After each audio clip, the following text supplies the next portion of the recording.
All right, Skye Squad, we are back in the building. Okay, well, not necessarily back in the building, but definitely back in Bangkok. Okay, I'm still in my hotel. Just got back from Phuket, checked back into the same hotel, got a similar room, so I'm super excited. Y'all, this trip has been super amazing. I cannot thank everybody who came enough. I was worried about whether or not I was ready to travel so soon after, experiencing what I did with my dad.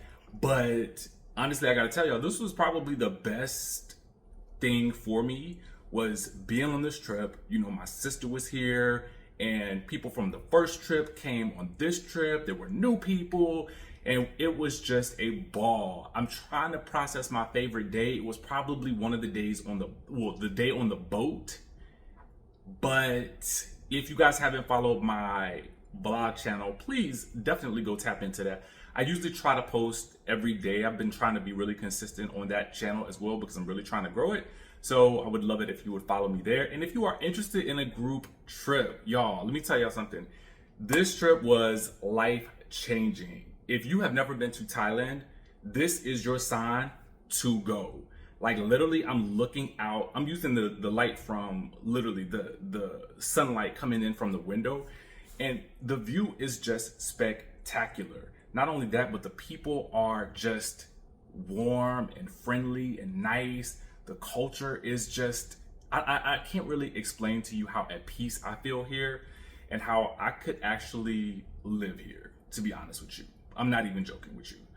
So definitely tap in on one of the trips if you guys haven't already done so. But let's get into the Real Housewives of Atlanta, because that's what I know a lot of you guys are here for. All right, so first things first, this is not a do-rag. This is just, it keeps my head cool. It's like a moisture type situation.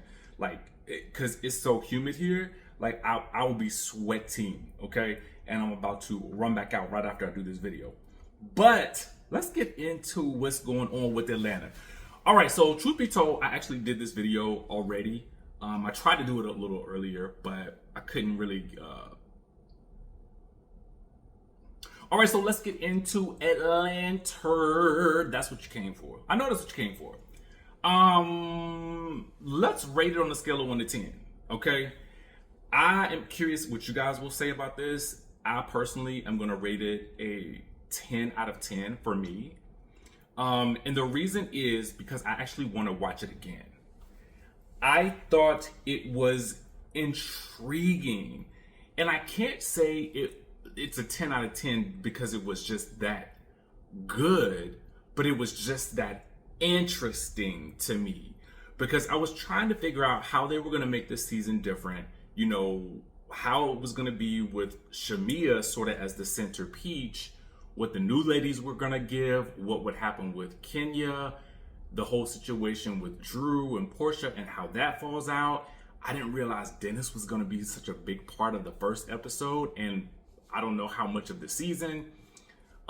There's so much to talk about, and I don't even know that I'll get all the way into it in this video, but I'm interested to know what you guys thought about this as sort of the first swing, okay, out the gate for season 16.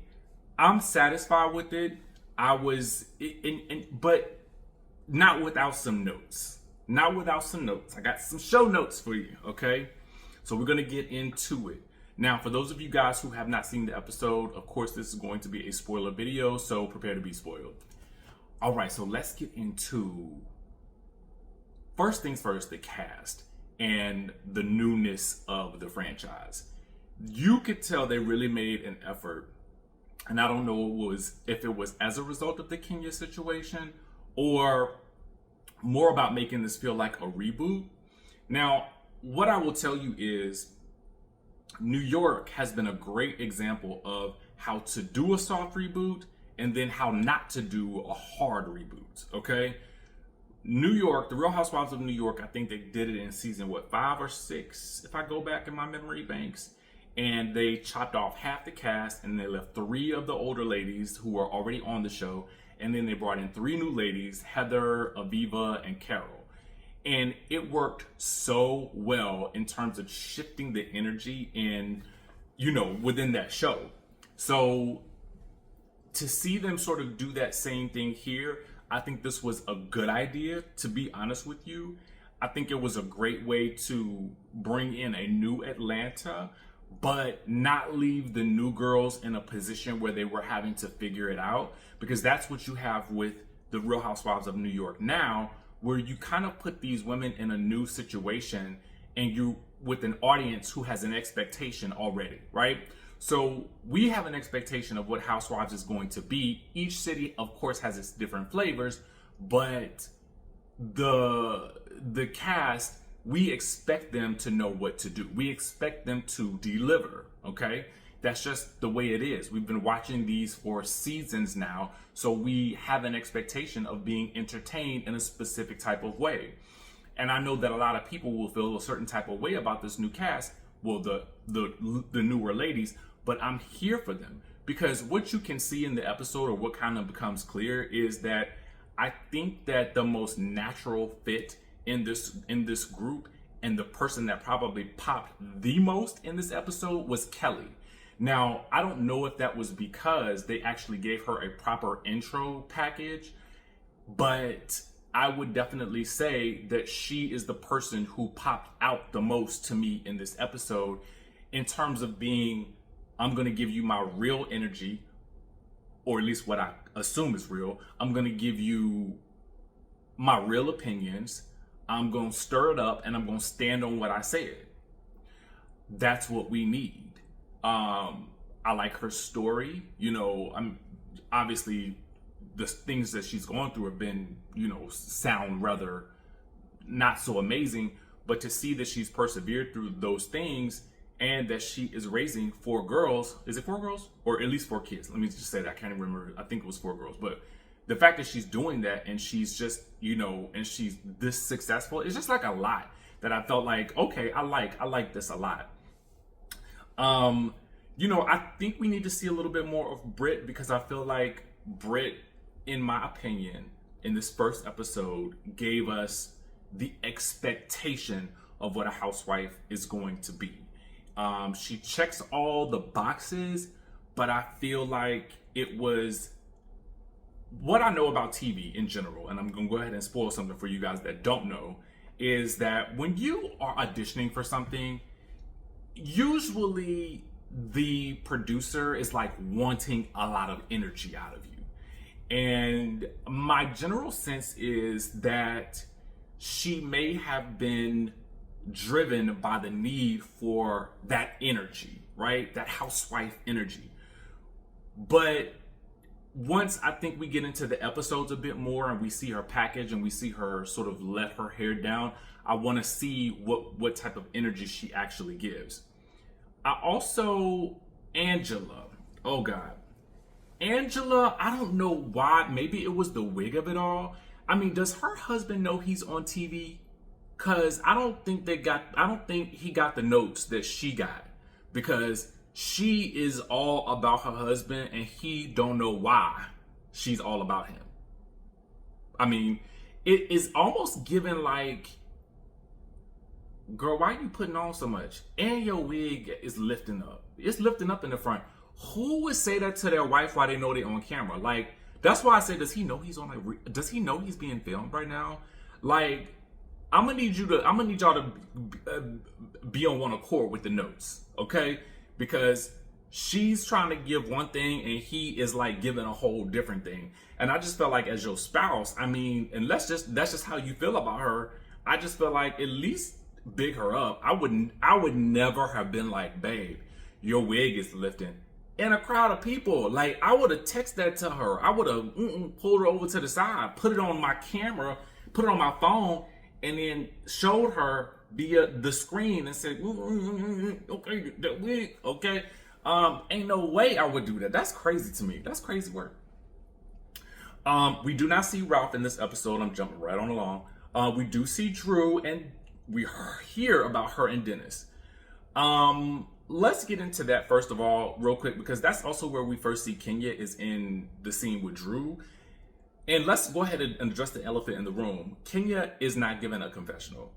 Now, I don't know if it's because of maybe by the time she had had her incident with Britt, I don't know if she had the time to film a confessional, and if that's why we don't get one, or if she had one and they just didn't show any of it.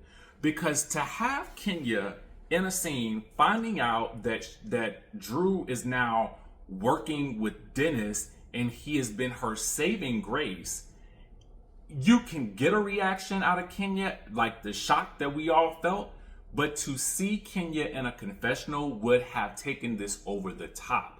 To see some of her reactions to these things in her confessionals, I think would have been the icing on top. But I don't know if maybe she just didn't get a chance to film these confessionals, that maybe we don't get that. But I do feel like the episode is missing her voice and her voice over. All right. That's just my opinion.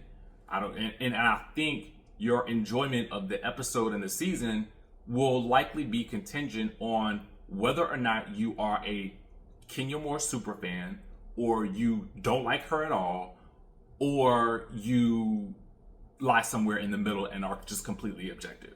I don't know. But it'll be very interesting to see how, as the season plays out, things begin to sort of unravel. And we see that in the first episode, which culminates in Shamia's 42nd birthday party, where Kenya is sort of first introduced to the new ladies and first introduced to Britt, who is very much about, she tells the girls that this is her second wedding ring. And I think for Kenya, it's like, okay, were you married twice? Some of what Kenya was asking, I think, were valid questions, but there was also a bit of shade being thrown. And I think that there was also maybe a bit of defensiveness on Britt's part. And I can sort of see where things are going to continue to unravel, because after that point, Britt is on guard. All right. So let's roll things all the way back to the beginning, though. Let's talk about Shamia. We are introduced to Shamia, reintroduced to her via her own package at the beginning of the show. And I think it's fascinating that they have chosen to put Shamia as sort of the centerpiece of this group. After the explanation, after seeing her lifestyle, it makes total sense. But you know what it makes me think of is all these years we've had Shamia on our screens in a small capacity, and she was living this extra large life. And I feel like it's kind of crazy that we've been missing all this like wealth and fabulosity, because ultimately, I think that she didn't want to do it full time because maybe her husband didn't want to. And it's just kind of like, wow. But I also think that this is going to definitely, and you can see the cracks already there in the Shamia and Porsha friendship. Porsha comes into this season very much, I think, on the defense. For me, she kind of reminds me of the way that Karen came into the season, but very differently. I think that Porsha probably realized that some of the ladies were going to be gunning for her, but I don't think she knew in what capacity. So I think her defenses are up, and naturally so. But I think it's going to be magnified because now you have Shamia on the show, who is tasked with not only being a friend of Porsha, like in a real life friend, which I do feel like Shamia was trying to do, but you also have the role of a housewife who is supposed to ask questions, bring things up, bring the issues to the table and to the surface, and also figure out the new relationship that she needs to have and navigate with Porsha and Simon. So, and then Porsha and the girls. And I think that that's just going to be, I don't think it's going to work out well. I just don't. I think Shamia has probably been for years trying to maintain the idea of, well, this is Porsha's thing. And now she's got to come to grips with the fact that this is also her thing too. And she's got to own that. And in order to own that, she's got to step from behind the sort of shadow of Porsha that exists on this show, on this network, but not necessarily in real life. In real life, I feel like Shamia lives a big life. You know what I'm saying? And I feel like we're just touching the surface on that. But I think that for the viewers of this show, we're just finally getting this part of her. And it's kind of like, you know what? I don't need to stand behind anybody anymore. I don't need to be in anybody else's shadow anymore. It's my time to shine. Hello. And I just feel like that's what it is. And again, you will see that as things go along, that Shamea is trying to be a friend to her. She meets up with, Britt and Kelly for like a little girls' night out. And, Kelly's like, why did Porsha steal that girl's man? Talking about Fallon. And we learned that, Britt also went out with Dennis, and that Dennis tried to holler allegedly, at Kelly via the DMs. And Dennis also becomes a very big part of this show. Also, too, because he's working with Drew, who seems so happy about it, but so cagey and clueless as to what Porsha's real thoughts are about this. And it's also strange that she is not really, in one breath, it sounded like she said that Porsha was like, well, okay. But then the next breath, it sounded like she hadn't really talked to Porsha, and it was Dennis who said that Porsha was okay with it. So I am just clueless as to what is really happening with Drew and Dennis.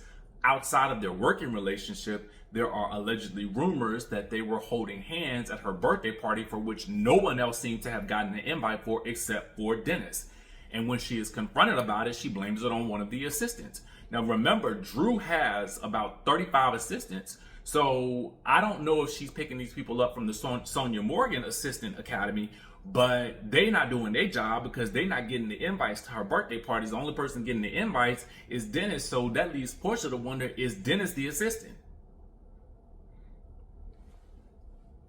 I gotta watch it again. Honestly, y'all, it was good to me. It gave me what I was looking for.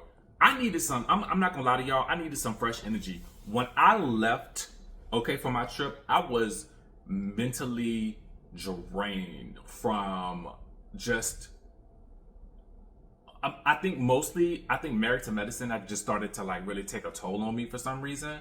And I felt like the energy around it was just getting so like, something about it was just weighing on my spirit. So to have a break from it feels good. But also too, I needed something fresh like Atlanta, because I kind of feel like it's new energy. And granted, it might turn into something else by the time we get through with the season, because that's how it typically goes when you're recapping these shows. For those of you guys who don't know, the season may start fresh, but it will end feeling toxic. But I think that's just how it goes at times. But anyway, so as it stands, the inclusion of Kenya and Cynthia feel to me like having two older sisters just kind of hanging around, showing the new girls how it's done. And you see that in action when you see Kenya waltz into the scene. She is very calm in her demeanor. She asks the right questions. She sparks conversation. And Cynthia does as well to a degree, but I feel like Cynthia's is more Cynthia, right? Cynthia is just a bit more relaxed with it.